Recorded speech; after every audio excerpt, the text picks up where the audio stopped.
What if I told you that a beggar could be happier than a king? In the bustling town of Lancaster, Edward Hawthorne stood as one of the richest men, surrounded by merchants selling silks and jewelry. Despite his immense wealth and power among noblemen, Edward felt a profound emptiness. Each morning brought a sense of restlessness as he craved more power, more possessions. One day, seeking solace, he wandered beyond the town's gates into the tranquil countryside. Along the dirt road, he encountered an old monk beneath an ancient oak tree. Dressed in simple robes and possessing nothing but a wooden begging bowl, the monk exuded a serene joy that Edward had never known. Curious, Edward approached the monk. "You seem content," Edward said, studying him. "How is that possible? You own nothing." The monk smiled. "And yet, I have everything I need." Edward scoffed. "Everything? What could you possibly have?" The monk patted the ground beside him. "Sit with me, and perhaps you will see." Edward hesitated. He had never sat on bare earth before. His fine clothes were meant for carriages and grand halls, but something in the monk's gaze intrigued him. Reluctantly, he lowered himself to the ground. The monk picked up his wooden bowl and held it out. "Tell me, what do you see?" Edward frowned. "A bowl, an empty one at that." The monk nodded. "Yes, and because it is empty, it can receive. If it were already full, nothing more could enter. The same is true for the heart." Edward tilted his head. "What do you mean?" The monk smiled gently. "Your heart is full, my friend, full of wants, comparisons, and fears. You spend your days gathering gold, yet you wonder why you feel so heavy. You chase more, yet you never feel full." Edward clenched his jaw. "Are you saying wealth is meaningless?" The monk shook his head. "No, wealth is neither good nor bad. It is how you see it that matters.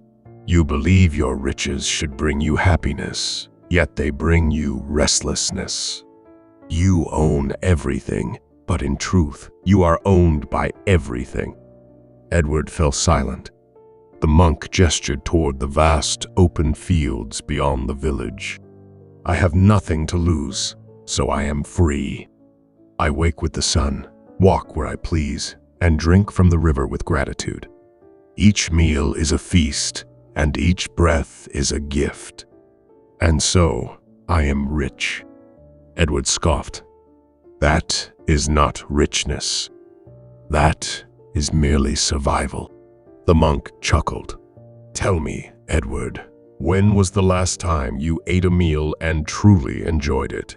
Not because it was expensive or rare, but because it nourished you."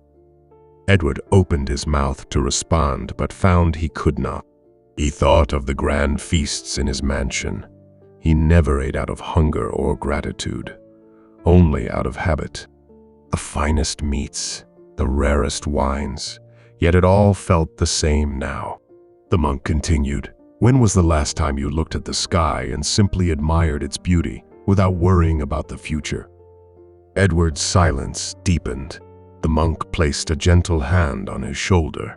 "Happiness is not found in what you own, but in how you see life. A man with nothing who is grateful will always be wealthier than a man who has everything but is never satisfied." Edward felt something shift within him. His entire life had been spent in pursuit, yet he had never truly lived. He let out a long breath. "What should I do?" The monk smiled. "Begin small. Wake up each day and count what you have, not what you lack. Eat your food slowly. Feel the sun on your skin. Give without expecting anything in return. And most of all, learn to let go." Edward looked down at his own hands, soft, well-manicured, accustomed to counting gold and signing contracts.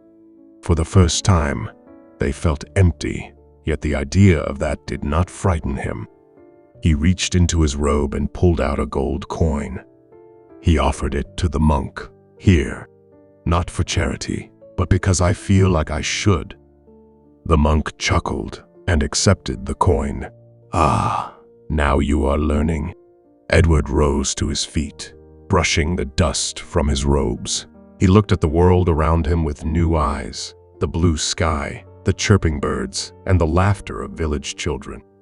It had all been there before, yet he had never truly seen it. As he turned to leave, the monk called after him.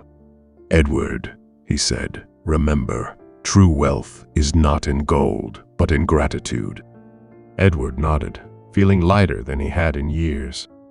As the monk wisely said, happiness is not in what you have, but in how you see life. Now, I ask you, what is true wealth to you? We would love to hear your thoughts in the comments.